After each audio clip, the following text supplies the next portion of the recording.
Itago niyo po ako, Sir Jess, sa pangalang si Cesar, Tubong Samar. At ang kwento ko pong ito, na gusto ko pong ibahagi sa inyo, at sa mga nakikinig po sa inyong channel, ay kwento po ng aking tiyuhing kapatid ni Itay Buknoy. At siya ay kilala sa tawag ni Berting. Ito po'y matagal ng panahong nangyari, ngunit ganoon pa may, naging maingay ang kanyang pangalan at bukang bibig ng mga taong sabongero sa aming bayan at maging sa mga kadikit baryo namin noon at probensya. Si Uncle Berting, Sir Jess, ang kabunsuan sa kanilang 5 magkakapatid at sumunod siya kay Itay.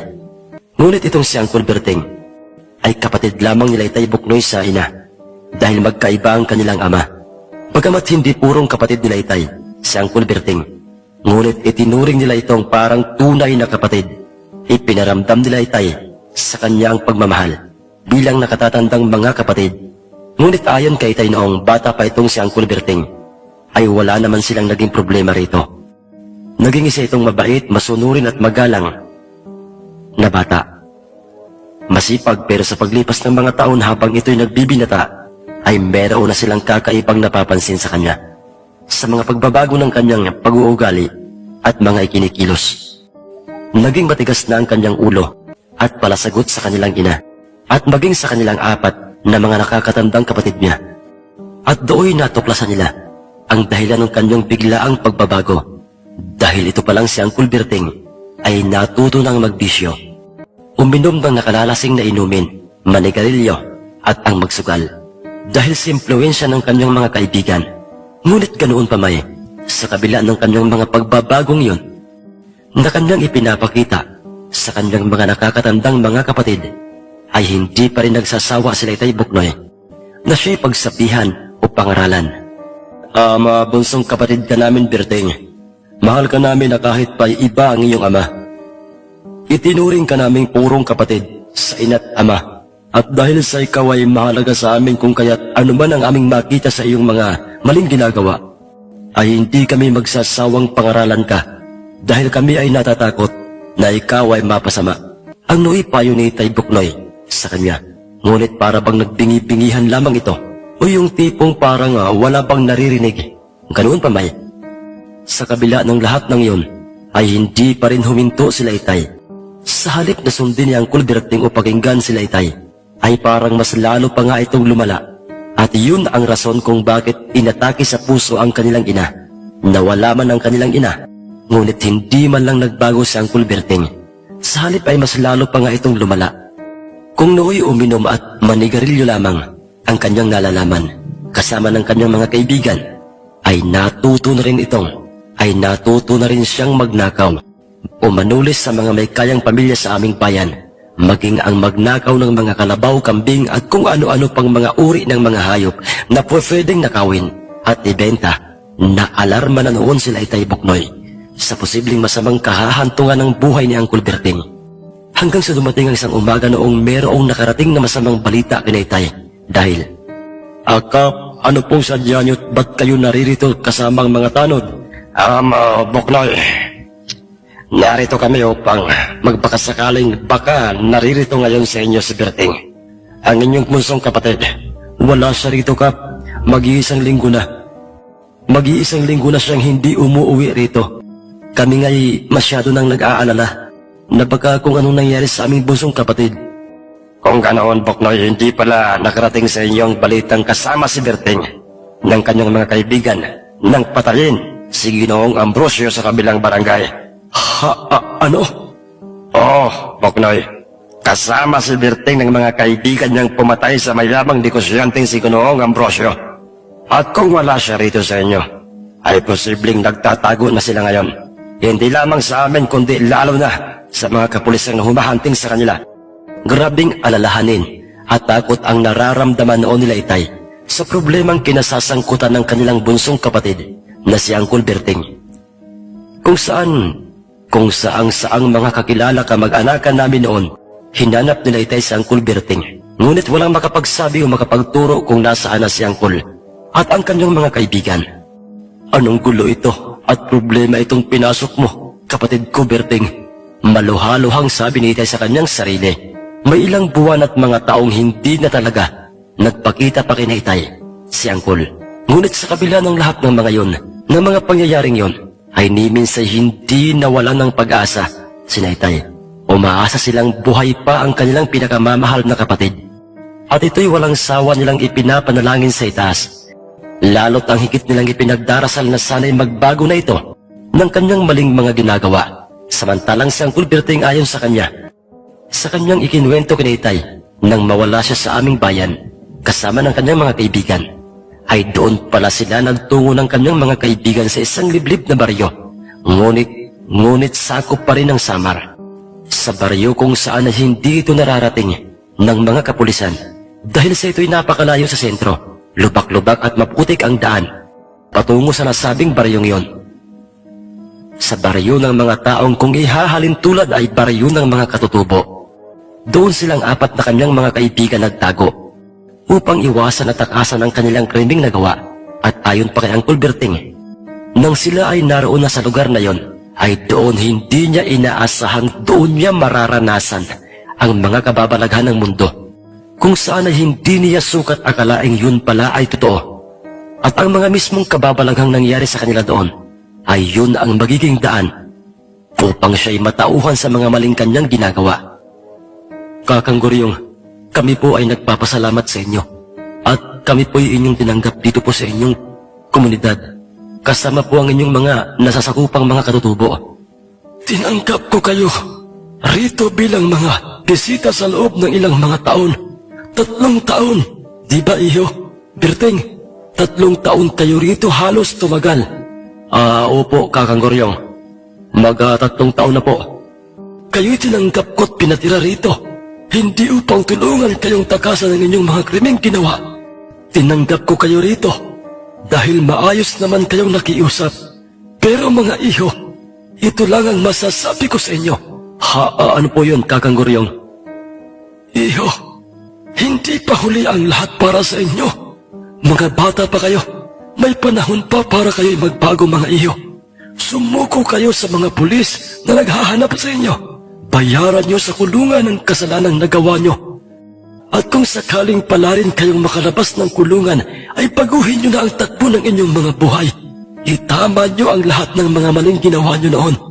Pahalagahan nyo ang mga taong nagmamalasakit at nagmamahal sa inyo. Kakanggoryo. Aminado si Uncle Berting na siya'y tinamaan sa mga katotohanang mga sinabi niyon sa kanya ng matandang leader ng mga katutubo. Do'y biglang pumasok sa isip niya si Naytay Buknoy. Ang mga nakakatandang mga kapatid ko. Kumusta na kaya sila? Nasasabik na akong makita sila. Patawarin niyo ako. Hindi ko pinakinggan ang inyong mga payo't paalala sa akin. Kaya hito ako ngayon, nagtatago. Walang kalayaan.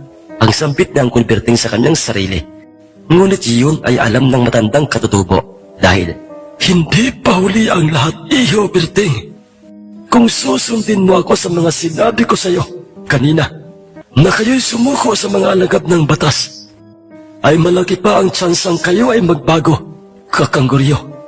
Ang kanilang mga pag-uusap ay binasag ng isang kaibigan ni Uncle Berting at nagngangalang si Maximo.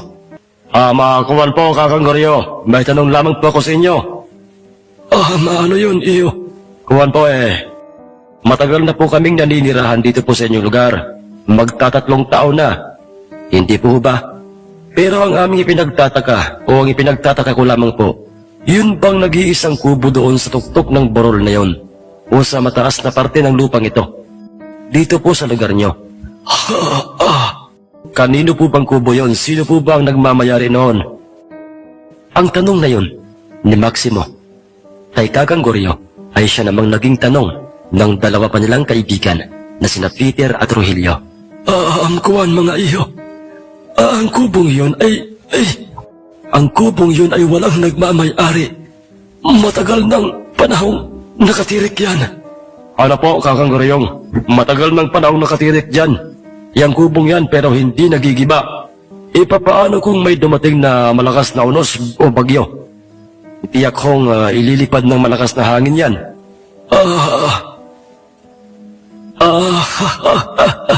Sa maniwala kayo't sa hindi, mga iho. Totoong hindi yan nabuwal. O naging inilipad man lang ng malakas na hangin. Nakarating na po ba kayo sa kubong yon? Ano po kayang laman ng kubong yan? Wala yang laman sa loob. Nakatulad ng ating makikita sa isang ordinaryong kubo. Papag lang ang meron dyan. Oo, marami nang nakarating diyan. Ako at ang iba pang mga katutubong naririto. Ganoon ho ba, Kakang Goryo? Ibig po palang sabihin ito ay pwede kaming pumarian kahit sino man sa aming apat na mga magkakaibigan. Pwede naman, iho. Iyang kaso hindi kayo pwedeng abutin ng dilim sa kubong yan. Ha? Bakit po, Kakang Goryo? Dahil delinkwente ang lugar na yan. Ang kubong yan ay may mga nakatirang ibang mga nilalang. Nagsisilabas-pasok sa kubong yan. Ang mga maligno, sa oras na kagagat na ang dilim, sa araw ay isa lamang yang ordinaryong kubo. Pero sa tuwing sasapit na ang gabi, ay peligro ang mangyayari sa mga taong abutan ng dilim sa loob ng kubong yan. Hindi naman po sa Kakang Goryo. Parang hindi po kasi kapanipaniwala yung sinasabi niyong yan. Peter, alam kong yan ang iniisip mo. O ang iisipin mo. Pero hindi ako nagbibiro. Matanda na ako para magbiro. Dahil meron ng mga nabaliw sa kubong yan. Ano po? Ang ibig niyo po bang sabihin ay may mga katutubong inabot na ng gabi dyan sa kubong yan? At pinakitaan ng mga maligno, kaya nabaliw? Hindi katutubo, iho. Kundi mga kriminal. Mga pugante. Ha? Ang ibig pong sabihin ay... Oo. Hindi lang kayo ang nakarating dito sa aming tribo o lugar, kundi ay meron pang mas nauna sa inyo. At katulad ng ibinabala ko sa inyo kanina, naging peligro ang kanilang buhay. Namatay sila ng mismong oras na yun. Pinagsabihan ko sila pero hindi sila nakinig sa akin. Kaya kayo, kung ayaw niyong mangyari rin sa inyo ang sinapit nila, ay manatili na lang kayong apat rito sa ibaba. Huwag niyo nang subukin pa na umakyat sa itaas sa kubo at magpaabot ng dilim. Alam niyo mga pre, may punto si Kakang Goryo. Wala namang mawawala kung siya'y ating susundin, hindi ba? Huwag na lang tayong umusisa pa tungkol sa kubong yan. Ang gawin na lang natin ay sumuko sa mga pulis at pagdusahan ang ating nagawang kasalanan. Tama si Berting. Dahil sa pagsuko niyo ay may pag-asa pa kayong mapatawad at makalabas ng kulungan. Pero kung ipagpipilitan niyo ang inyong mga sarili na katulad ng mga nauna pang mga kriminal at mga puganting naparito, at pinilit na lang umakyat sa bundok na yan at nagpaabot pa ng gabi sa loob ng kubo, ay mababaliw kayo bago mamatay. Sa halip na yun ay paniwalaan ng tatlong mga kaibigan niyang Kulberting, ay kanila pang pinagtawanan o binaliwala ang ibinabalang yun sa kanila ng matandang katutubo. Kalokohan yung mga pinagsasasabi ni Kakang Goryong mga pare. Kalokohan yun. Isa lang ang laman ng utak ko ngayon, mga pare. Ang dahilan kung bakit mahigpit niyang ipinagbabawal sa atin ang pumunta doon at magtagal tayo sa kubong yon. Dahil posibleng doon nila itinatago ang kanilang mga kayamanan. Ang may diing pagkakasabi ni Maximo sa kanyang mga kaibigan. Ngunit nagsalita si Uncle Berting na wag na nga nilang kukontrahin ang mga ibinabala ng matanda dahil bilang pagrespeto nila sa matandang katutubo at sa mga taong naroon sila sa lugar na yon. Peter, Maximo at Rogelio, mga kaibigan ko kayo. Pero sa mga pagkakataong kayo'y lalabag sa mga ibinabala sa atin ni Kakang Goryong, magpasensya na lang tayo. Dahil pag nangyari yun, kakalas na ako sa ating grupo. Anong ibig mong sabihin, Berting? Kalilimutan ko na ang ating pagkakaibigan. Gagawin mo yon, Berting, dahil lamang sa mga walang katuturan na mga pinagsasabi ni Kakang Goryo. May katotohanan man o wala, ang kanyang mga sinasabi ay hindi na mahalaga pa yun para sa akin. Dahil para sa akin, ang pagrespeto natin sa kanilang patakaran dito sa kanilang tribo ay ang aking pinahahalagahan. At kailan ka pa natutong magpahalaga sa mga tao, Berting? Baka nakakalimutan mo, Berting, kung sino ka, kung sino tayo, mga magnanakaw tayo, mga kriminal. Wala tayong pinipiling taong pinagnanakawan. Kaya nga tayo nasa blessed na lugar na ito. Dahil nagtatago tayo sa mga humahanting sa atin, Berting. Nakalimutan mo na ba na ikaw ang pumatay sa mayamang negosyanteng si Ginoong Ambrosio? Sinaksak mo siya, Berting. At kami, bilang mga tapat at tunay mo mga kaibigan. Kaya heto, kasama mo kami sa pagtatago. Hindi ko nakakalimutan yun, Maximo. Aksidenteng nasaksak ko noon si Ginoong Ambrosio dahil gusto niya akong barilin. Aksidente man o self-defense ang idadahilan mo, Berting. Nakapatay ka pa rin, Berting, tandaan mo yan. Tama na ang ating pag-uusap, Maximo. Kayong tatlo, buo na ang pasya ko. Nasa oras na sinuway niyo si Kakang Goryo, magpasensyahan na lang tayo. Diyan na kayo. Buwang-buwang ka, Berting. Malas mo lang. Dahil sa oras na totoong may mga kayamanan sa loob ng kubong yon at makuha namin, isasama ka naming ililibing sa lupa kasama ng mga katutubong ipinagtatanggol mo at ng matandang si Kakang Goryo. Ano? Talaga bang seryoso ka sa mga sinasabi mo, Maximo? Papatayin ba natin si Berting? Hindi ba't kaibigan natin siya, pre? Noon yon, paring Rogelio. Pero sa oras na siya'y magmatigas, magkatabi kong ililibing sa lupa ang bangkay nilang dalawa ni Kakang Goryo. Kaya naman ay kayong dalawa, Peter Rogelio. Maghanda kayo ng inyong sarili. Mamayang gabi aakyat tayo sa bundok. Sa bundok na yon, tutuklasin natin ang lihim ng kubong yon. Pag may makuha tayong mga kayamanan, itutumba natin si Berting kasama si Kakang Goryo at ang mga taong nakatira sa impyernong lugar na ito. Wala silang kaalam-alam na magmula pa kanina'y lihim silang pinagmamasdan at pinakikinggan ng matandang si Kakang Goryo. Narinig nitong lahat ang kanilang mga pag-uusap. At ang pag-uusap nila ni Uncle Berting at lalo higit sa lahat ay narinig ng matanda ang kanilang masamang plano. Samantalang hindi na namalayan pa ni Uncle Berting na nasa kanyang likuran pala si Kakang Goryo. Hindi niya ito naramdaman dahil sa malalim ang kanyang iniisip. Kakang Goryo, kayo po pala? Oo, iho. Kanina pa ako rito. At alam ko ang mga kaibigan mo, ang iniisip mo. Opo, Kakang Goryo. Ramdam ko kasing magpipilit sila sa kanilang gusto. Bagay na ayoko sanang gawin nila. Matagal kaming naging magkakaibigan, kaya't kabisado ko na ang ugali nilang tatlo. Pabayaan mo sila, iho. Total hindi lang naman ako ang hindi nagkulang sa pagpapaalala sa kanila, kundi ay maging ikaw. Ang ibig niyo po bang sabihin ay, oo, iho. Berting, rinig na rinig ko ang inyong mga palitan ng mga pag-uusap ng iyong kaibigang si Maximo kanina. At rinig na rinig ko rin kung ano ang sinasabi ng iyong puso, Kakang Goryo. Hindi ka likas na masamang tao, Berting. Sa inyong apat, ikaw ang nakikita kong may pusong kakaiba. Hindi ka pagganap na pag-aari ng kasamaan. May panahon pa, iho, para itama mo ang lahat ng mga maling nagawa mo noon. Mahalin mo at pahalagahan mo ang mga taong totoong nagmamahal at nagmamalasakit sa iyo. Hindi yung mga taong kahaman, kriminal, na katulad ng tatlong sina Maximo. Pero papaano po, nakapatay po ako? May pag-asa pa kayang maging malaya ang tulad kong kriminal? Huwag mong pangunahan, iho, ang takbo ng panahon. Magtiwala ka sa itaas. Hanggat nabubuhay tayo sa mundong ito, ay malaki ang posibilidad na tayo'y magkakaroon pa ng pag-asang maging malaya. Maraming salamat po, Kakang Goryo. Walang anuman yun, iho. Sige na.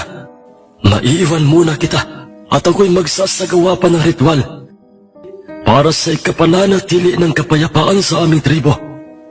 Walang kamalay-malay ng mga pagkakataong yun si Uncle Berting na ang tatlong mga kaibigan niya ay nasa may parting bukana na ng pintuan ng kubong nakatayo sa itaas ng bundok at nagkataong gabi ng mga sandaling yon. Ngayon malalaman natin kung ano nga bang meron sa loob ng kubong ito. Sige na, buksan niyo ng dalawa, Peter at Rogelio, ang pintuan ng kubo. Sinunod naman kagad ng dalawang ipinag-uutos na yun sa kanila ni Maximo. Pwersahan nilang binuksan ang nakasaradong pintuan at do'y halos mabulag sila sa napakatinding liwanag na nagmumula sa loob ng kubo. At nang tuluyang nawala ang liwanag sa loob ng kubo, ay doon nag-umpisa na nga silang mangilabot sa mga iba't ibang mga malignong nakikita nilang lumalabas-pasok sa loob ng kubo. Mga kapre, mga diablo, mga tikbalang mga duwende, at iba't ibang klase ng mga uri ng mga aswang. Hindi, walang kayamanan sa loob ng kubo. Ang meron ay mga maligno, tikbalang. Tinangkasan nilang makalayo sa kubong yon, ngunit pare-pareho silang tatlong hindi makagalaw na parabang naparalisa ang kanilang mga katawan sa tindi ng hilakbot. Saan ka pupunta, Iho Berting? Sa tuktok ng bundok, Kakangguryo, kinakailangan kong mailigtas ang aking mga kaibigan. Pinigilan ni Kakangguryo si Uncle Berting, ngunit hindi siya nito pinakinggan. Inabutan ni Uncle Berting ang kanyang tatlong mga kaibigan. Dilat na ang mga mata ng mga ito. Nakita pa niya ang mga iba't ibang mga uri ng mga malignong pumapaikot-ikot at lumalabas-pasok sa kubo. Hindi. Totoo sila. Totoo ang mga ibinabala ni Kakangguryo. Berting, tulungan mo kami, kaibigan.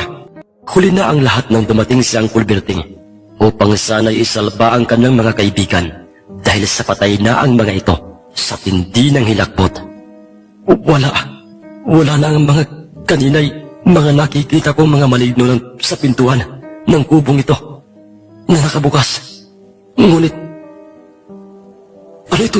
ano itong nakikita ko sa papag sa loob ng kubo? Tika lang, papaanong nagkaroon ng isang gasirang may sinding ilaw sa papag na nasa loob ng kubo? Sino ang naglagay niyan riyan?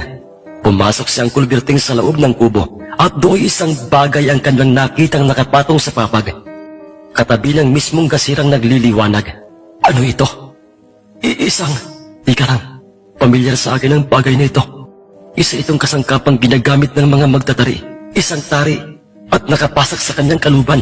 Kunin mo na, Iho, ang bagay na yan. Magpadali ka na. At lumabas ka na ng kubo. Kakangguryo, kayo po. Oo, Iho, dalian mo na, Iho. Sige po. Isinilid ni Uncle Bugoy sa kanyang kaliwang malalim na bulsang suot na pantalon ang taring nakuha niya. Kasunod ay mabilis na siyang lumabas ng kubo.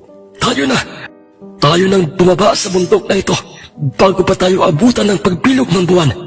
Pero, Kakangguryo, ang mga katawan po ng aking mga kaibigan, papaano na sila? Wala na tayong magagawa pang tulong sa kanila dahil matutulad na sila sa mga naunang naparitong mga kriminal o mga puganting mga sakim. Gahaman sa mga kayamanan. Pagpipistahan ng mga lamang lupa mamaya. Pagbilog ng buwan, ang kanilang mga bangkay. Hindi na nila tayo masisisi pa. Hindi tayo nagkulang sa kanila, hindi ba, Kakangguryo? Pagkarating nilang dalawa sa ibaba ng bundok sa kapatagan, ay dooy ipinaliwanag ni Kakangguryo kay Uncle Berting ang lahat ng lihim ng kubong yon at ang patungkol sa mahiwagang taring nakuha niya sa papag sa loob ng kubo katabi ng kasirang may liwanag. Kakangguryo, para sa manok panabong po ba ninyo itong nakuha kong taring ito? Hindi, Iho. Dahil ang taring yan ay napakahiwaga. Yan ang iniingatang mutya o bertud ng aming manggagamot noong nabubuhay pa ito. Ano po? Ang ibig niyo po bang sabihin ay magtatari o isang sabungero ang inyo pong manggagamot dito noon sa inyong tribo? Hindi, Iho. Hindi siya isang sabungero o magtatari na kagaya ng sinasabi mo. Siya'y si Apo Tikoy, kung tawagin ng aming tribo noon. Para sa amin, siya ang kinasangkapan ng aming kinikilalang Panginoon upang maging manggagamot namin. At siya ang nagmamay-ari ng mahiwagang taring yan. Isang taong walang ibang inisip kundi ang kapayapaan ng aming tribo. Lahat ng sakit ay kaya nitong pagalingin dahil nasa kanya ang bertud na yan. Sino mang taong mapagkalooban ng bertud na yan ay matutulad sa kanya, magiging payapa, mahinahon ng isip, at swerte sa lahat ng mga bagay. Ganoon po ba, Kakangguryo? Oo, Berting, Iho. Pero bihira ang mga taong mabibiyayaan ng bertud ng tari o ng mahiwagang taring yan At isa ka sa pinalad, Berting. Alam mo ba ang kwento ni Apo Tikoy, Iho? Bakit po, Kakang Goryo? Ang totoo'y hindi namin siya kalahi. Isa siyang taong naging biktima ng mapagsamantalang mga tao. Sa kanya, ibinunton ang kasalanang hindi niya kailanman ginawa o hindi niya kayang gawin. Wala siyang laban dahil mapera ang mga taong gusto siyang idiin. Dahilan upang siya'y magpakalayo-layo at nakarating dito sa aming tribo. At katulad mo, Berting, unang tingin ko pa lamang sa kanya, nakita ko na ang totoong nilalaman ng kanyang puso. Kung ano ang kanyang totoong pagkatao. Magkapareho kayo, Berting. Kaya hindi nakapagtatagang sa'yo. Nakatadhana ang mahiwagang taring yan na siyang bertud ni Apo Tikoy. Ang ibig po bang sabihin ay nakita rin noon ni Apo Tikoy ang mga iba't ibang klase ng mga maligno sa kubong yon bago niya mapasakamay itong sinasabi niyo pong mahiwagang taring ito? Hindi, Iho. Anong? Iyan ay kanyang nakuha at ipinagkaloob sa kanya. Hindi sa kubong yan, kundi sa kuweba. Sa likuran ng kubong yan. Papaanong napunta itong hindi pangkaraniwang tari sa kubo? Teka lang, ang ibig bang sabihin nito'y matalino ka, Berting. Oo, dahil ang kubong yan ay pagmamay-ari ni Apo Tikoy. Halos kaidaran mo lang siya nang siya'y mapadpad dito sa aming tribo. Ngunit nang mapasa kanya ang mahiwagang taring yan, ay mas pinili na lamang niya ang manirahan dito sa aming tribo. At dito na siya tumanda at namatay. At diyan sa kubong yan, diyan niya iniwan ang bertud na yan, kung saan ay inusalan niya ng mga proteksyon ang lugar na yan, upang hindi mapunta sa kamay ng masasamang mga tao ang bertud na yan. At bilang karagdagang proteksyon, binabantayan ito ng mga maligno na kagaya ng mga nakikita mo kanina. Kaya't walang ni isa man sa amin rito ang nagtatangkang pumasok sa kubong yan kapag ka magdidilim na. Pero teka lamang po, Kakang Goryo, kung dito po namatay si Apo Tikoy at tumanda, ang ibig pang sabihin nito'y, oo, Berting. Nang mapadpad rito si Rustico o si Tikoy, binatilyo pa lamang ako noon.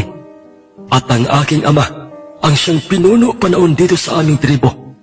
Ngunit sa murang edad ko noon, nakita ko at ako mismo saksi sa kanyang mabubuting ginawa dito sa aming tribo. At alam mo bang, ang bertud na yan, ang mahiwagang taring yan, ay mabisang mabisa na pangontra at kinatatakutan ng mga aswang. Ganoon po ba? Oo, Berting. At ngayong nasa iyong pag-iingat na yan, hindi kita pipiliting maging katulad ni Apo Tikoy. Ano pong ibig niyong sabihin, Kakang Goryo? Katulad ni Apo Tikoy, siya ang pinagdesisyon ng aking ama. Kung siya pa ba'y mananatili sa amin o babalik na sa kanyang pinagmulan. Pero ang mas pinili niya ay manatili rito sa amin. Ikaw, Iho, Berting, binibigyan kita ng kalayaang magdesisyon. Gustuhin ko man pong manatili rito. Pero tama po kayo. Tama po ang sinabi niyo sa akin noon. Kinakailangan kong bayaran ang aking kasalanan at mahalin ang mga taong totoong nagmamahal at nagmamalasakit sa akin. Babalik po muna ako sa aming baryo. Sa aking pamilya, Kakang Goryo, itutuwid ko ang lahat ng aking mga kasalanan. At pag naayos ko na ang aking sarili at ang aking mga mahal sa buhay, pangako, babalik po ako rito sa inyong tribo upang ipagpatuloy ang misyong iniwan ni Apo Tikoy na kahit pa'y dito na ako, tumanda at bawian ng buhay. Ganoon ba, Berting? Siya, sige. Gabayan ka sana ng nasa itaas. Ano man ang iyong maging pasya.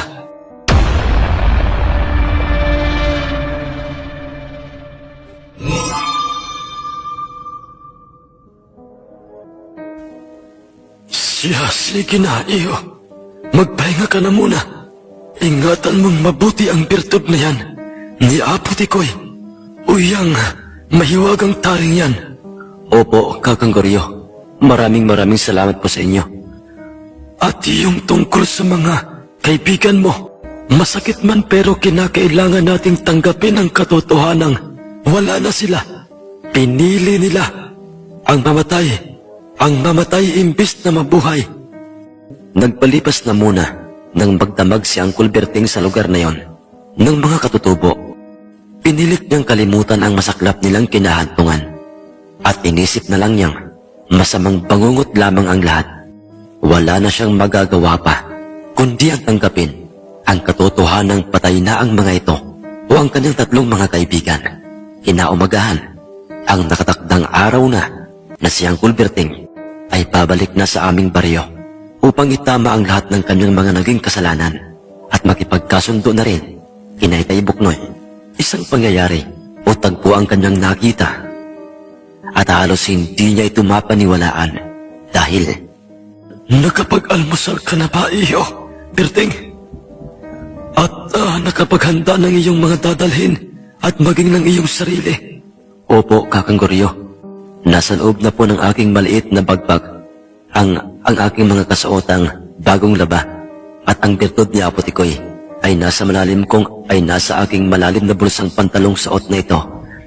Mabuti kung ganoon. Oh, iyo. Berting, bakit parang namumutla ka? May problema ka ba, iyo? Itinuro ni Uncle Berting ang mataas na lugar kung saan nakapwesto ang kubong pagmamayari ng namayapang si Apotikoy. At do'y nagtatakang sinabi niyang, Kakang Goryo, nakita niyo po, wala na sa lugar na yun ang kubo. Hindi ho ba't nakatayo pa yun doon kagabi?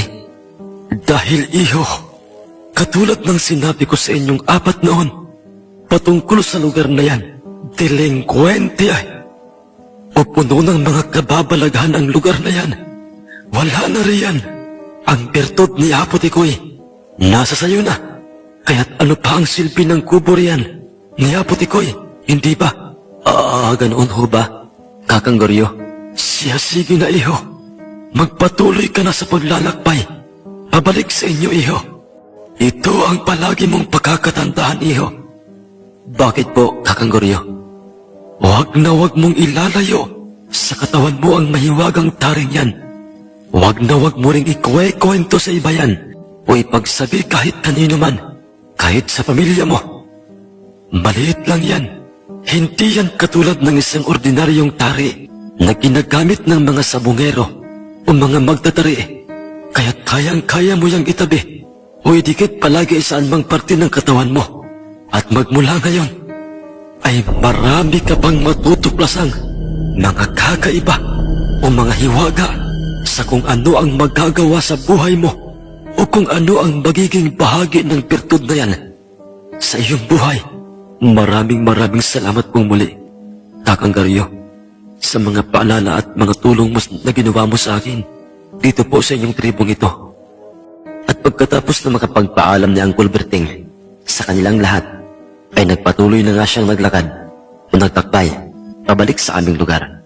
Walang kaalam-alam si Uncle Berting o silang apat na magkakaibigan patungkol sa buong katotohanang nakabalot sa kubong nakatayo sa itaas ng bundok dahil Mga Kakang Goryo, mawalang galang na po, Kakang Goryo.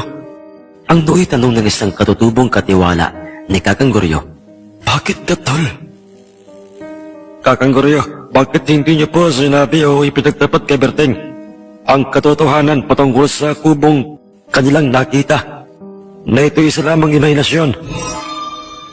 Oo, Gatola. Isang imahinasyon lamang ng kanilang mga mata at makikita ng kanilang mga mata ang kubo. Hindi yun totoo dahil matagal nang nawala ang kubo ni Apotikoy sa lugar na yan. Pero hindi imahinasyon ang mga lamang lupang naninirahan sa lugar na yan. At lalong higit sa lahat, totoo ang birtud ni Apotikoy na ngayon nasa kamay na at pag-iingat ni Berting.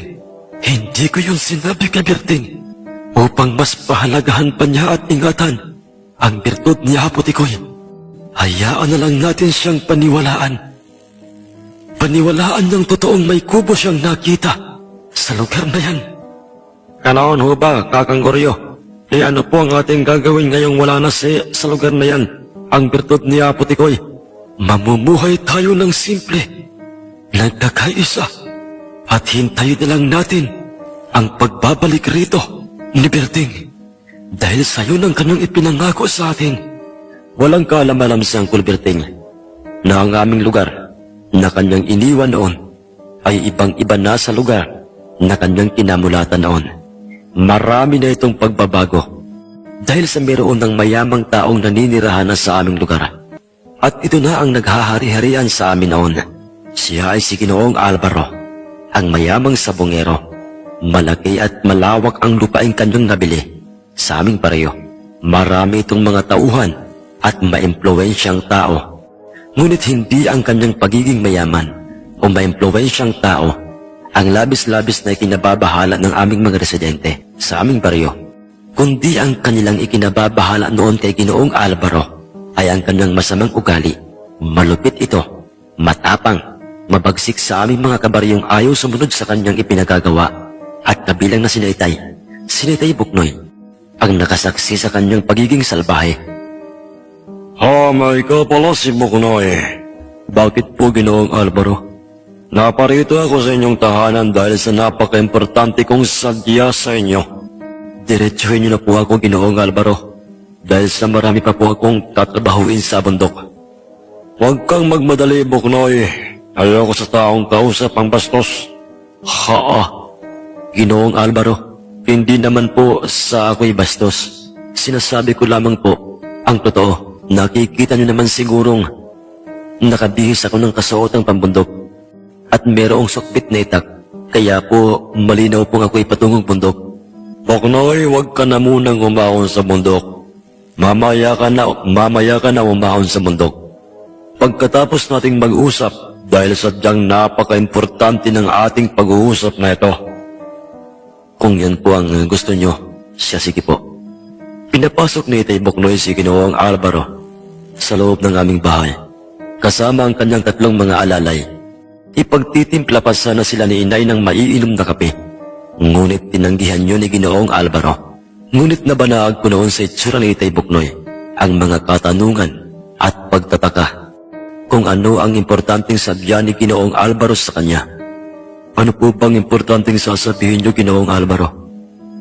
Wala, Buknoy, alam mo bang ang lupaing ipinagkakakitaan ninyo ng inyong mga kapatid sa bundok ay akin ang nabili? Ano po? Oo, Buknoy, binili ko na ang lupang pinagkakakitaan at pinakikinabangan nyo sa loob ng maraming taon. Huwag po kayong magpatawa, Ginoong Alvaro, dahil ngayon nyo lamang po ako nakausap. At kahit kailan po'y wala tayong pinagkasundo ang ibibinta naming magkakapatid. Sa inyo ang aming lupaing aming binana sa aming namayapang ama. Diretsuhin na kita, Buknoy. Anong ibig mong sabihin, Ginoong Alvaro? Hindi kayong magkakapatid at mas lalong hindi ang inyong ama ang legit o totoong may-ari ng lupaing inaangkin nyo. Dahil ang ama nyo'y isa lamang hamak. Hamak na katiwala ng tunay at totoong nagmamayari ng lupaing yon. Ano? Pero imposible yan, Ginoong Alvaro. Meron kaming titulo at nasa akin ang titulo ng aming lupain sa bundok. Oo, Buknoy. Alam ko yon. Alam kong iyon ang sasabihin mo, Buknoy. Pero ang tanong, tunay ba yung hawak mong titulo? Oo, 100% totoong sa amin ang lupaing yon. Bueno, wag na tayong magtalo pa, Buknoy. Pero ito lamang ang masasabi ko sa iyo, Buknoy. At sabihin mo na rin sa iba mo pang mga kapatid na kumuha na kayo ng isang panggiitan o maayong laking abogado. Sa korte na lamang tayo mag-usap. Pero kung ako sa inyo, wag na lang kayong mag-aksaya pa ng panahon at pera. Dahil matatalo rin kayo, Buknoy. Grabing awa ko noon sa aking ama, maging sa aming mga tiyuhin, nang malaman ng mga ito ang sadya ni Ginoong Alvaro kay Tay. Lahat sila'y nagtaka kung papaanong nangyaring hindi kami ang tunay na may-ari ng lupaing matagal ng pinahahalagahan at inaalagaan nila Tay. Hindi nila maiwasang magduda na maaaring may ginawang magic o kababalaghan si Ginoong Alvaro, kung kaya't nasabi nito at natitiyak na hindi talaga kami ang totoong may-ari ng minanang lupain nila Itay. At nang silang apat na magkakapatid ay seryosong nag-uusap, sa aming bahay ay doon nagsalita si Uncle Fermin kina Itay Buknoy. Kuya Buknoy, mga utol, alam kong ginamit ni Ginoong Alvaro ang kanyang impluensya upang nakawin sa atin ang ating minanang lupain sa ating mga magulang. Walang hiya siya. Gusto pa niyang palitawing magnanakaw sa Itay ng lupa, dugo at pawis ni Itay noon. Ang kanyang pinuhunan, kaya siya nagkaroon ng malawak na lupain sa bundok at kanyang ipinamana sa ating 5. Fermin, sambit ni Itay Buknoy. Oh, bakit Kuya Buknoy? Ang tanong naman sa kanya ng isa kapang tiyuhing si Uncle Joseph. Mga utol, naalala ko lang bigla ang ating bunsong kapatid. Kahit hindi natin siya purong kapatid, sa ama't ina, pero meron pa rin siyang bahagi sa lupaing ipinamana sa atin nila inay. Dahil mahal na mahal natin si Berting, Kuya Buknoy, at hindi natin siya itinuring kailanman na iba. Pero ang tanong, nasaan na kaya siya ngayon? Sana iligtas siya sa mga oras na ito, ang sabi pang muli ni Itay Buknoy. Mga utol, ano ang ating planong gagawin ngayon? Kilala ng lahat ang pagiging malapit ni Ginoong Alvaro. Wala itong ginusto na hindi niya nakukuha. Sa madaling salita ang imposible ay nagiging posible sa kanya. Kung kukuha tayo ng abogado, maaaring tama siya. Baka magsayang lang tayo ng pera at panahon. Fermin, anong ibig mong sabihin? Kuya Buknoy, hindi sa sinasabi kong ibigay na lang natin kay Ginoong Alvaro ng ganoong kadali ang ating pag-aaring lupa sa kanya. Ang akin lang, mag-isip tayo ng ibang paraan. Huwag na tayong kumuha pa ng abogado kung matatalo rin lang naman tayo dahil sa impluensya ng pera ni Ginoong Alvaro. Ano kaya kung magipagpatayan na lang tayo sa kanya? Fermin, mas lalong mali. Mali ang pinabalak mo. Maraming alalay si Ginoong Alvaro. Hindi ito madaling gawin. At saka malalagay lamang sa peligro ang buhay ng ating mga pamilya. Huwag kayong mabahala. Dahil bukas, pupunta akong munisipyo. Makikipag-usap ako doon sa abogado. Sa abogado ng bayan, sa PAO. Dadalhin ko ang titulo ng ating lupa sa bundok. Magbabaka sakali tayo doon. Wala ring nangyari sa ginawang pagtulog ni Itay sa libreng abogadong serbisyo galing sa gobyerno dahil tinapalan rin ito ng pera ni Ginoong Alvaro. Dahil pagdating sa korte, ang masamang si Ginoong Alvaro pa rin ang nagwagi. Paano ba yan mga iho? Ako ang nagwagi. Paano ba naman kasi ayaw niyo akong paniwalaan? Lahat ng mga sinasabi ko ay nagkakatotoo. Nagsayang lang kayo ng oras, panahon at pera. Pero huwag kayong mag-alala, bibigyan ko kayo ng pabor. Anong pabor, Ginoong Alvaro? Para naman ay hindi kayo madihado, baka naman kasi ipagkalat niyong napakadamot kong tao. Alam kong may ginawa kang himala, Ginoong Butete. Kaya napasayo ang panig ng korte. Minanipula mo ang titulo ng aming minanang lupain. Animal ka, Fermel. Fermin, utol, tama na. Hayaan na lamang natin siya. Kung saan siya masaya. Pero Kuya Buknoy, Makuwan, Ginoong Alvaro. Ano po yung sinabi mo kaninang pabor para sa amin? mga Buknoy, pagsabihan mo yung kapatid mo ha? Dahil baka hindi ako makapagpigil ng aking sarili. Baka paglamayan yan mamayang gabi. Buwaset! Ako na po ang humihingi ng pasensya, Ginoong Alvaro. Ano? Kuya Buknoy, ikaw pa ngayon ang hihingi ng pasensya sa butiting yan? Tama na, Fermin. Utol, hayaan na lang natin siya kung ano ang naging desisyon ni Kuya Buknoy. Dahil para rin ito sa katatahimik ng ating pamumuhay at ng ating pamilya. Ang payo ni Uncle Joseph sa kanya. At doon nagpatuloy itong si Ginoong Butete, Ginoong Alvaro, sa pabor na sinasabi niya kina Itay. Kaya pa rin ang gagawin kong katiwala sa aking bundok. Narinig niyo yun? Ha?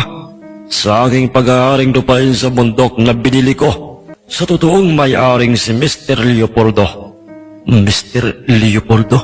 Oo, Bugnoy, siya ang totoong may-ari ng inyong sinasabing lupain nyo. Pero hindi namin siya kilala at di minsan na hindi namin narinig na binanggit ng aming ama. Ng aming ama noon, ang kanyang pangalan. Higit sa lahat, hindi pa namin ito nakikita ng personal at kanyang inangkin na sa kanya ang lupang aming inaalagaan. Oo, Bugnoy, tama ka, hindi nyo siya nakikilala at nakita dahil nasa Maynila ito.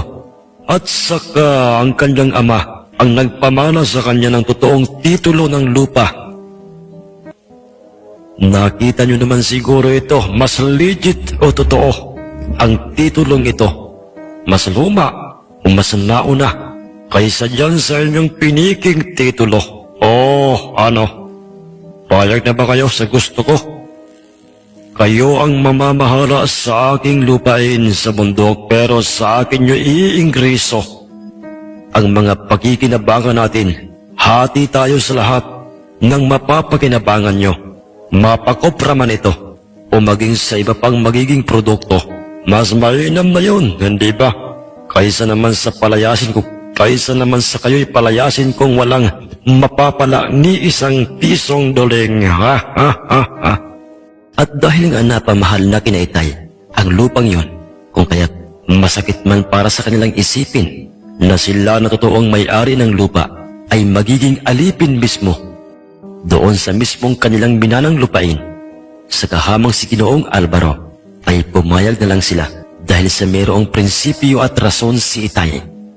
Kuya Bugnoy, bakit ka pumalang sa gustong mangyari ng butiting sa pungerong yon? Tayo ang magiging alipin sa ating mismong sariling lupain. Mas mainam na yun, Permen, kaysa mapunta sa ibang tao ang ating iniingatang lupain. At saka ayoko ng gulo. Ayokong may masamang mangyari sa atin at sa ating pamilya. Umasa na lang tayo na sana'y maghimala at maibalik pa sa ating pangalan ang lupang iyon. Kuya Bugnoy, Labagman sa kalooban nilang magkakapatid, ay wala na silang nagawa pa. Naging alipin sila o utusan sa kanilang pag-aaring lupain. At yun ang sitwasyon, Sir Jess, na inabutan ni Uncle Berting. Kuya Bugnoy, ikaw, Berting, kapatid ko, ikaw nga ba ito? Oo, Kuya Bugnoy, kumusta na kayo? Ba't parang namayat ka, Kuya? Diyos ko, salamat po at pinakinggan niyo po ang aming panalangin. Patungkol sa aming kapatid. Halika, Berting, pumasok ka na. Pumasok ka na muna rito, sa loob. At mag-usap tayo. Kumain ka na ba? Hindi pa, Kuya. Ipinaghanda ka agad ni Inay nang makakain si Uncle Berting. At pagkatapos itong makakain, ay nag-usap silang dalawa ni Itay. At naging maemosyonal ang kanilang tagpo. Paulit-ulit na humingi ng patawad si Uncle kay Itay at sa kanyang iba pang mga nakatatandang mga kapatid. Walang mapaglagyan ang saya at pasasalamat noon nila Itay sa itaas. Dahil sa dininig nito ang nooy matagal na niyang ipinagdarasal. Ang pagbabalik ni Uncle Berting at ang kanyang pagsisisi at ang kanyang tila ang pagbabalik ay nakarating kaagad sa aking tatlo pang mga tiyuhin. At katulad ng nararamdaman at katulad ng sayang nararamdaman ni Itay Bugnoy, ayun din ang nararamdaman ng aking mga tiyuhin. maraming salamat kapatid namin Berting at ikaw ay nagpasyang bumalik rito sa aming poder. At salamat sa Diyos, buhay ka at may pag-asa pang magbago. Oo, Kuya Permin. Kaya ako nagpasyang bumalik rito upang pagdusahan ang aking nagawang kasalanan. Lalo na ang pananagutan ko sa pagkamatay ni Ginoong Ambrosio. Ang ibig sabihin ay ikaw ay nagkapas lang sa kanya sa negosyanteng si Ginoong Ambrosio, Berting. Oo, Kuya Bugnoy, ako. Nagkakahiyamang sabihin sa inyo pero totoong naging kriminal ako dahil sa pagtatanggol ko sa aking sarili. Huwag kang mag-alala, Berting. May awa ang Diyos. Mapapatawad ka rin niya at umaasa kaming paglabas mo. Paglabas mo ng kulong ay tuloy-tuloy na ang ating magandang samahang magkakapatid. Magmamahalan, nagmamahalan, at nagkakaisa. Ang sabi ni Itay Bugnoy. Pero, Otol, Berteng, may iba ko. Kasama mo ba? Pabalik mo rito ang tatlo mong mga kaibigan sina Maximo.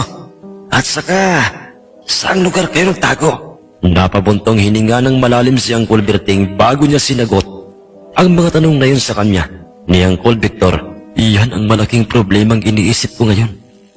Kuya Victor, dahil hindi ko alam kung papaano ko ipaliliwanag sa kanilang mga pamilya ang kanilang pagkamatay. Ano? Namatay silang tatlo? Oo. At ewan, naguguluhan ako ngayon. Kung dapat ko bang sabihin ito sa inyo, baka kasi hindi niyo ako paniwalaan. Ipagpatuloy mo lang ang sasabihin mo, Berting. At nakahanda kaming makinig at paniwalaan ka. Sige, Kuya Victor. At do'y kinuwentong lahat ni Uncle Berting kina Itay ang kanilang napuntahang lugar. At ang kanilang pinagtaguan ay kinuwento niya ang lahat kung papaano nabawian ng buhay ang tatlong mga kaibigan niya. Ang tungkol sa mga katutubo, ang tungkol kay Kakang Goryo, ang tungkol sa mga malignong nasa kubo na siyang naging dahilan ng pagkamatay ng kanyang mga kaibigan. Ngunit hindi niya ikinuwento sa kanila ang tungkol kay Apo Tikoy at sa kanyang birtud, ang kakaiba o mahiwagang tari. At nang matapos ng isa-isa yun sa kanyang mga kapatid, ay dooy nagulat siya sa isinagot sa kanya ni Itay. Dahil ang akala niya hindi siya paniniwalaan ng mga ito. Ngunit nagkamali si Uncle Berting dahil pinaniwalaan nila ito ang lahat ng mga kababalaghang isinalaysay ni Uncle Berting. At nagsalita si Itay Buknoy sa kanyang, Berting, alam mo, hindi dahil sa ikaw ay aming bunsong kapatid. Kaya pinaniniwalaan ka namin. Naniniwala kami sa iyo sa ikinuwento mo.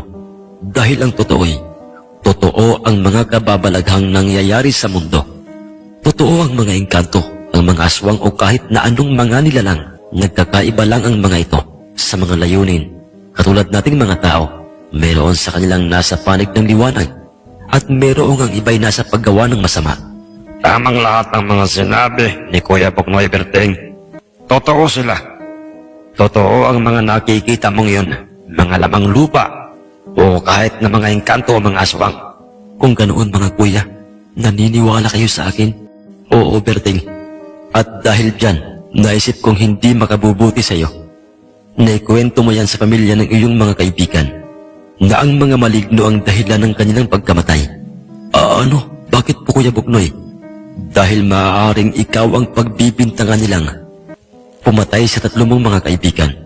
At kung sasabihin mong mga engkanto ang pumatay sa kanila, hindi kanila paniniwalaan. Palalabasin nilang, nagsisinungaling ka lang, o di kaya'y napabaliw ka na.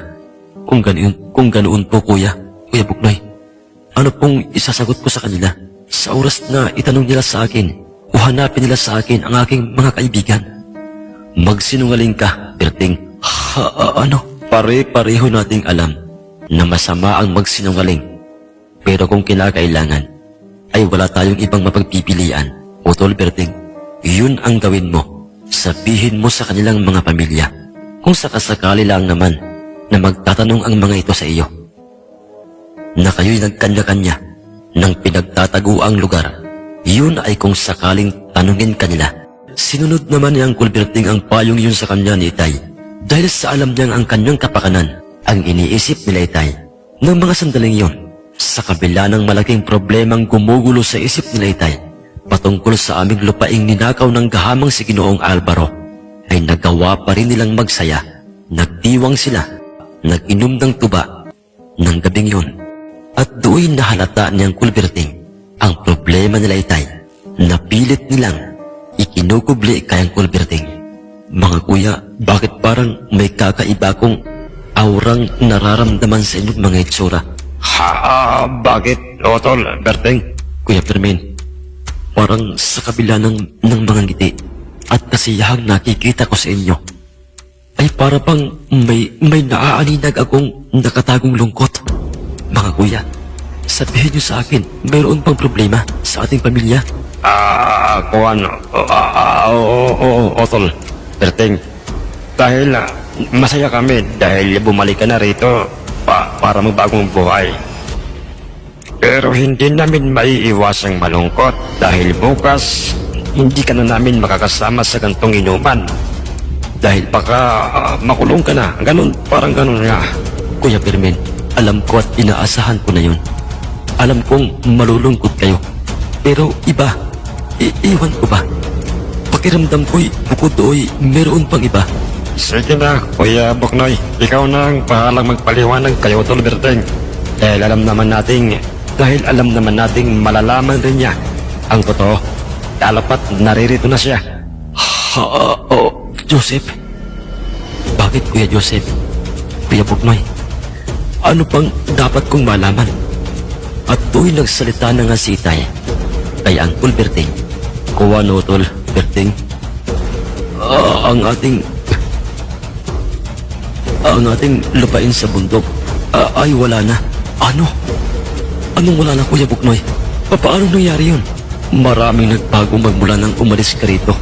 Nakita mo naman siguro ang mga pagbabago ng ating baryo. Hindi ba? Marami sa ating mga kabaryo ang ninakawan ng lupa at sa kamalas-malasan pati tayo, pati ang ating inaalagaang lupa sa bundok ay ninakaw sa atin ni Ginoong Alvaro, ang mayamang tayo dito sa ating baryo at maimpluwensyang tao. Ano? Hindi pwede yan, Kuya Buknoy. Imposibleng maagaw niya ang ating lupain gayong nasa atin. Ang totoong titulo noon, hindi ba? Ipinaglaban namin yun sa korte. Pero natalo kami. Siguro'y ginamitan niya ito ng impluwensya at pera. Kuya Buknoy, bukas gusto kong samahan niyo ako sa bahay ng sinasabi niyong si Ginoong Alvaro. Ano? At bakit, Berting? Gusto ko siyang makausap. Pakikiusapan ko siyang ibalik niya ang ating sariling lupain sa bundok. Oo, wala akong karapatan doon dahil alam kong ang lupang yun ay pundar ng inyong ama. Pero alang-alang kay... alang-alang kay... Berting, umiiyak ka ba? Alang-alang kay Inay. At sa inyo, ay sisikapin kong maibalik yun sa inyo. Pero anong gagawin mo? Mabagsik si Ginoong Alvaro. Basta, ako nang bahala. Basta't samahan niyo lang ako bukas sa mismong bahay ni Ginoong Alvaro. Kuya Buknoy, mga kuya, ako nang bahalang makipag-uusap sa kanya.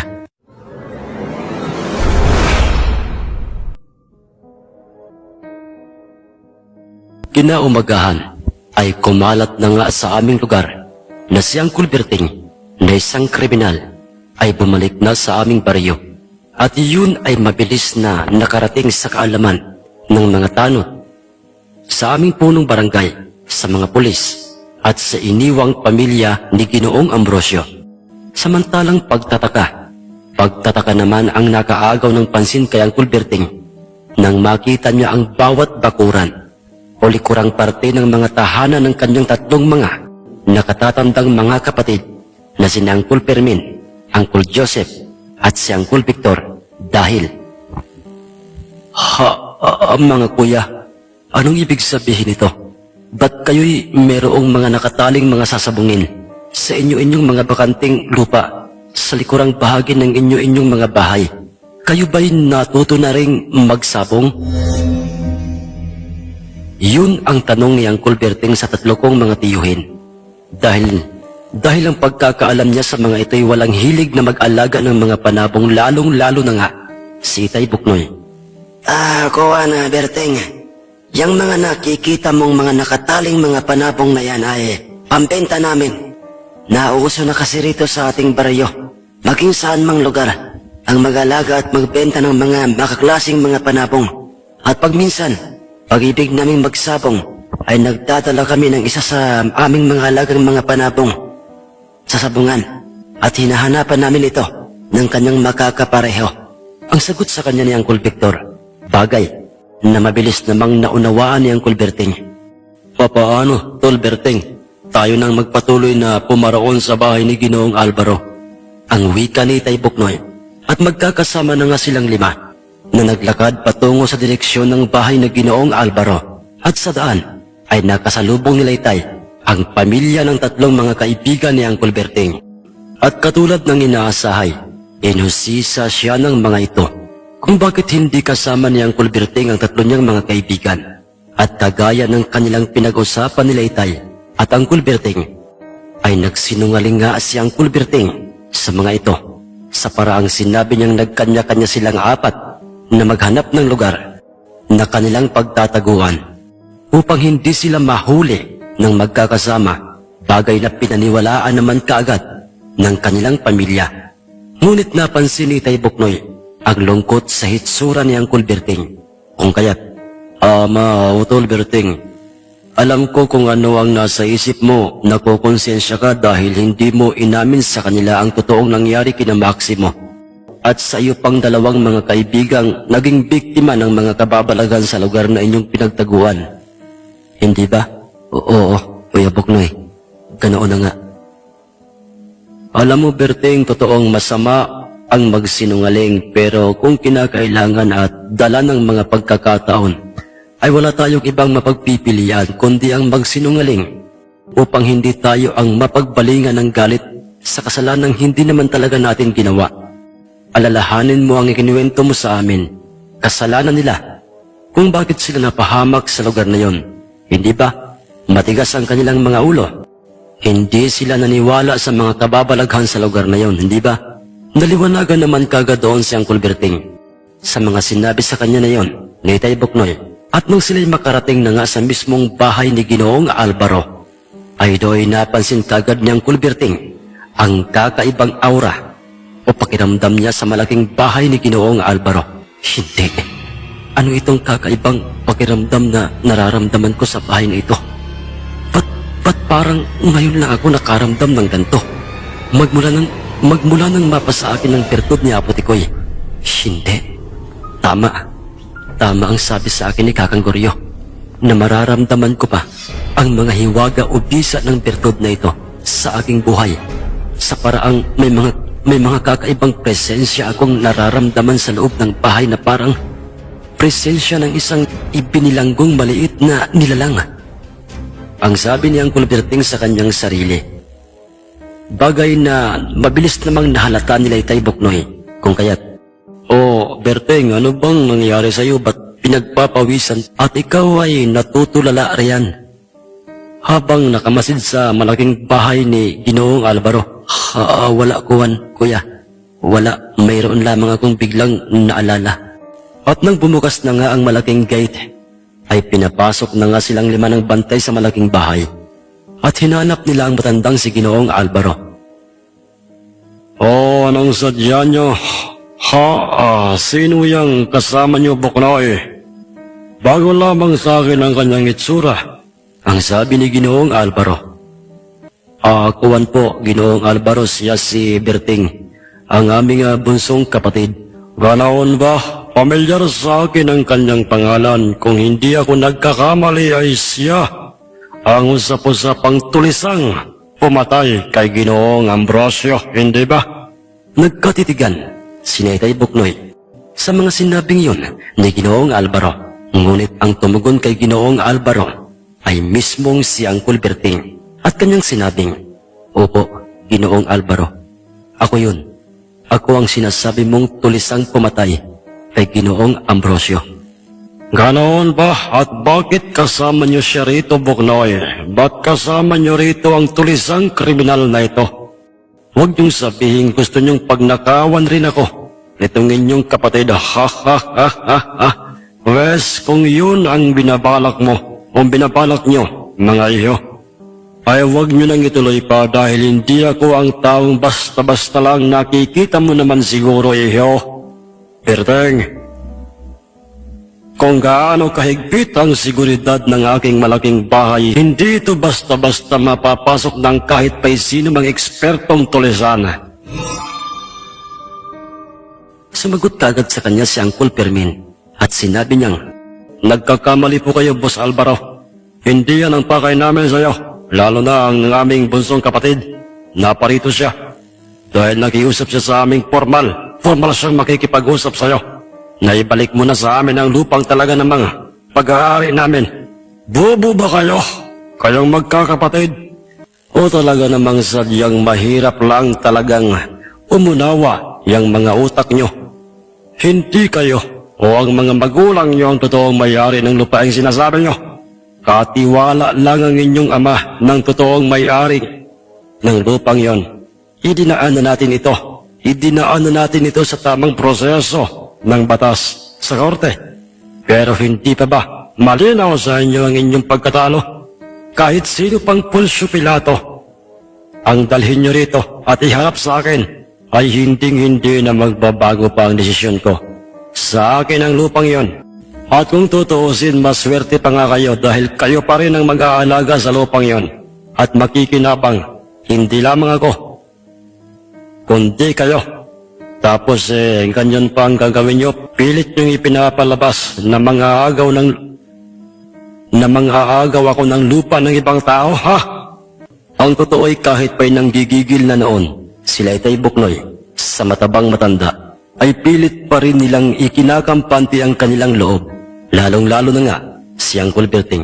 Ramdam niyang may ibang nakatirang nilalang sa bahay ngayon. Dahil na rin sa pag-iinit ng kanyang mahiwagang tari na nasa kanyang kaliwang malalim na bulsang suot na pantalon. Ilang sandali pa'y nag-uwi ka si Uncle Berting kay Ginoong Alvaro at sinabi niyang, Ginoong Alvaro, formal kaming nakiusap sa iyo na ibalik ang lupaing minana namin sa aming magulang pero hindi mo kami pinagbigyan. Ngayon, meron lamang po sana akong gustong hinging pabor sa inyo. At sana'y pumayag po kayo. Pansamantalang napaisip si Ginoong Alvaro sa mga sinabing yun sa kanya ni Uncle Berting. At pagkatapos ay, at ano yung pabor na sinasabi mo? Sabihin mo na iyo. At nakahanda akong makinig. bakit hindi po natin idaan sa pustaan? Ha? Pustaan ba ka mo? Pustaan. Sa pustaan ang lahat. Ha ha ha. Anong pustaan? Sabihin mo. Dali. Kung sa tingin ko hindi ako malulugi riyan, ay pagbibigyan kita. Idaan natin sa sabong. Hindi ba't sabongero ka? Marami kang mga alagang mga panabong at kilalang kilala ka ng sabongero. Na ikaw ay swerte sa sabong, hindi ho ba? Ikaw lamang iho, bakit parang ang dami-dami mong alam tungkol sa aking pagkatao? Sino ka ba talaga? Dahil na rin sa karangyang tinatamasa mo. Ngayon, Ginoong Alvaro, sa oras na matalo ng inyong panabong ang aming panabong, kailan may hindi na kami aangkin pang pilit sa aming lupain. At hindi lamang yan. Hindi lamang ang aming lupaing napasayo, ang aming babaliwalain na, kundi mapapasayo na rin ang aming palayan, pati bahay at mga alagang mga hayop ng aking mga kapatid. Ha ha ha ha ha. Nga noon ba iyo? Sige, mukhang magandang pabor yan para sa akin. Ilang sandali pa'y bumulong kay Uncle Berting si Uncle Victor at sinabi nitong bakit ganoon ang kanyang naging desisyon na dahil sa ang totoo ay kinakabahan na sinaitay sa naging desisyon na yun ni Uncle Berting. Ngunit huwag kayong mag-alala, Kuya Victor. Ipinapangako ko sa inyong hindi tayo madidihado sa naging desisyon ko. Basta't magtiwala lamang kayo sa akin. Humanga sinaitay kay Uncle Berting sa lakas at tibay ng kanyang loob, kung kaya't kanilang pinagbigyan ito sa kanyang gustong mangyari. Payag ka na ba, Ginoong Alvaro? Oh. Payag na payag ako. Iho, nakangising sagot ni Ginoong Alvaro. Ngunit sinabi sa kanya ni Uncle Berting, pero, Ginoong Alvaro, kinakailangan nating gumawa ng isang kasulatang sa oras na matalo ng aming panabong ang iyong pambatong panabong, ay ibabalik mo sa amin ang aming lupain sa bundok at manunumpa ka sa harapan ng mga saksi, sa harapan ng aming punong barangay, at kahit sino pa na kailan may hindi mo na ito kukunin sa amin. At sa ibaba ng nasabing kasulatang yon ay kinakailangang pipirma ka at ako sa itaas ng ating mga pangalan. Ganoon rin ang mga saksi.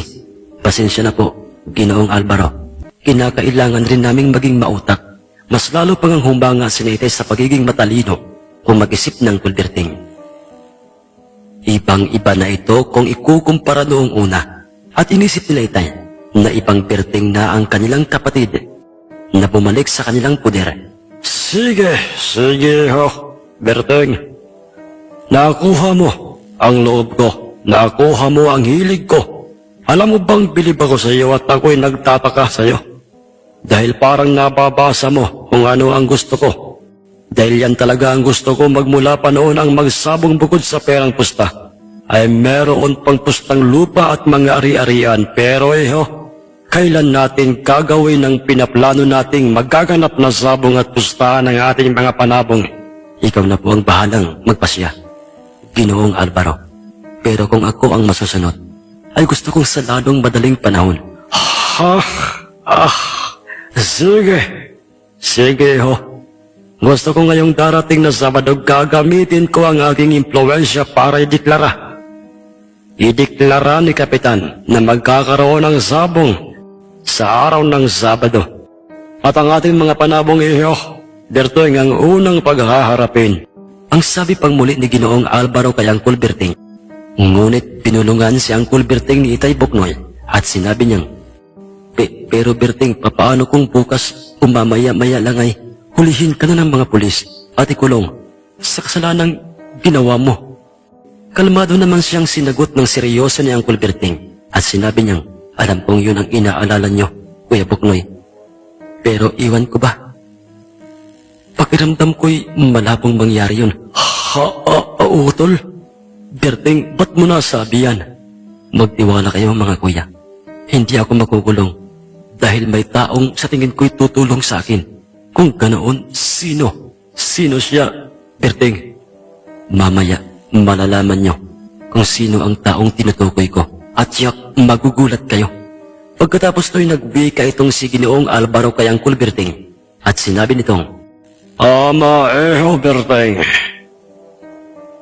Gusto kong sa araw na yun ay ikaw mismo ang magbibitaw sa gitnang bahagi ng sabungan sa inyong panabong at ako naman sa aking panabong. Wala po sanang problema doon. Wala po sanang magiging problema, Ginoong Alvaro.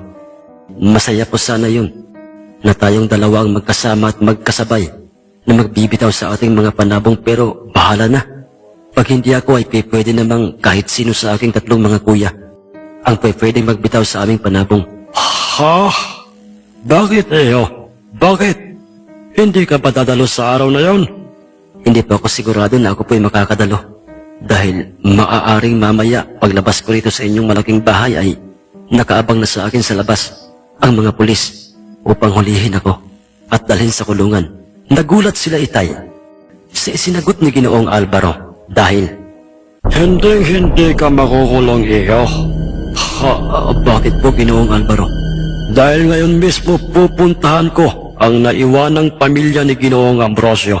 Pakikiusapan ko silang iatras na ang kaso laban sa iyo. At ako na lang mismo ang magbabayad ng danyos sa kompromisong nagawa mo. Gagawin ba yun, Ginoong Alvaro? Para sa aming bunsong kapatid na si Berteng? Gulat at nagtatakang tanong ni Angkol Joseph. Kung saan gagawin ko yon? Dahil gusto ko ang inyong kapatid na si Berting ang makaharap ko sa gitnang bahagi ng sabungan dala ang aming mga panabong. Hindi po pwede yun, Ginoong Alvaro. May kasalanan po akong dapat na pagbayaran. Sambit ni Angkol Berting. Pero meron ka ring rason, may karapatan kang ipaglaban ng iyong banda. Maaaring napatay mo siya dahil siya mismo ang naunang nagtangkang patayin ka, hindi ba? Oo po, Ginoong Alvaro. Self-defense. Yun po ang totoo. Gusto niya akong barilin. Kaya po ay inunahan ko na siya.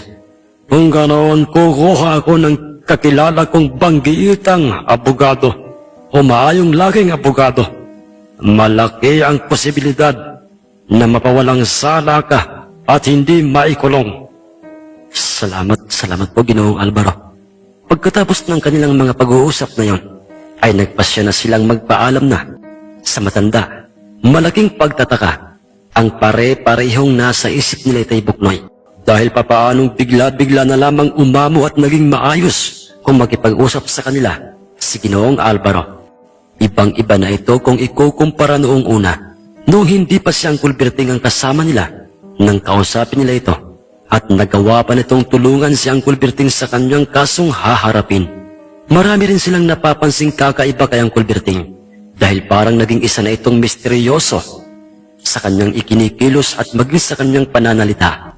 Ngunit si Uncle Berting, talagang may problema akong nararamdaman sa loob ng bahay ni Ginoong Alvaro. Meron akong nilalang na nararamdaman na humihingi ng saklolo. Ngunit hindi ko matukoy kung saan ito, kung nasaan siya. Wala sa paligid ng kanyang malaking bahay. Wala rin sa loob. Hindi kaya tama. Hindi kaya tama itong kutob ko na baka merong ipinagawang underground si Ginoong Alvaro sa mismong loob ng kanyang malaking bahay o sa kanyang mismong silid. Hindi pwede ito. Mali ang kanyang ginawa. Hindi niya maaaring ikulong ang isang nilalang, lalo na't ito'y ginagamit niya sa kanyang pansariling pakinabang. Kung sino ka man, o kung anong klaseng nilalang ka man, huwag kang mag-alala. Palalayain kita sa kulungang pinalalagyan mo. Binasag ni Tay Buknoy ang malalim na iniisip na yun ni Uncle Berting nang sila'y naglalakad ng pabalik sa aming bahay. Dahil, Tol, Berting, may tanong lang sana ako sa iyo. Ano yan, Kuya Buknoy? Alam mo namang wala akong alagang mga manok panabong kung kaya't kaninong panabong kina Kuya Fermin, Victor at Kuya Joseph mo ang ating ipangtatapat sa panabong ni Ginoong Alvaro. Iisa-isahin kong kilatisin ang mga alagang panabong nilang tatlo, Kuya. At ako ang magpapasya kung alin sa kanilang mga alaga ang ipangtatapat natin sa dadalhing panabong ni Ginoong Alvaro. Ikaw, Berting, papaano ang pagkakaalam namin ay wala kang karanasan sa pagpilatis sa isang panabong, hindi ba? Dahil hindi ka naman talaga sapongero, di ba? Kuya Fermin, gusto kong pagkatiwalaan niyo ako. Basta't malaki ang tiwala ko sa aking sarili na mapapawi natin ang lupaing kinamkam o ninakaw sa atin ni Ginoong Alvaro. Hindi sa pirsahang pamamaraan, kundi kinakailangan natin gamitan ng utak. At dapat maayos ito para iwas tayo sa gulo. At ang sabong lang ang naisip kong paraan at wala nang iba pa. Kawana, Tol, Berting, huwag mo sanang mamasamay nitong sasabihin ko sa'yo. Bakit, Kuya Fermin? Alam mo, marami lamang kaming napapansing mga pagbabago sa'yo. Sa kilos at pananalita mo, ibang-iba ka na. Kung ikaw kumpara noon, punong-puno ka ng sigla at tiwala sa sarili mo. At kahit mabagsik na taong katulad ni Ginoong Alvaro ay nagawa mong paamuhin. Hindi ko rin alam, Kuya Fermin. Magmula nang ako'y manirahan ng 3 taon sa tribo ng mga katutubo, ay maging sa aking sarili ay marami akong natutuhan. Marami akong natutuhan sa kanila, lalo na sa mga kababalaghan. Naranasan ko doon. Maling-mali pala ang mga ginawa ko noon. Dapat pala'y pahalagahan ko ang mga taong totoong nagmamahal sa akin. At kayo yon, kayo na aking pamilya. At yung tungkol sa mga pagbabago ng kilos ko't pananalita, hindi ko rin alam kung bakit taglay ko ito ngayon. Ang totoo'y pilit na inililihim ni Uncle Berting ang tungkol sa kanyang nakuhang bertud sa tribo ng mga katutubo. Dahil naniniwala siyang hindi ito dapat na ipagsabi kanino man, kahit pa sa kanyang pamilya. Dahil sa 2 dahilan. Una, ay mawawalan ito ng bisa. At ang pangalaway, maaaring ito ang maghatid sa kanilang pamilya o maging sa kanya sa tiyak na kapahamakan. Samantalang nang makarating na nga sila sa aming bahay, ay naroon na nga.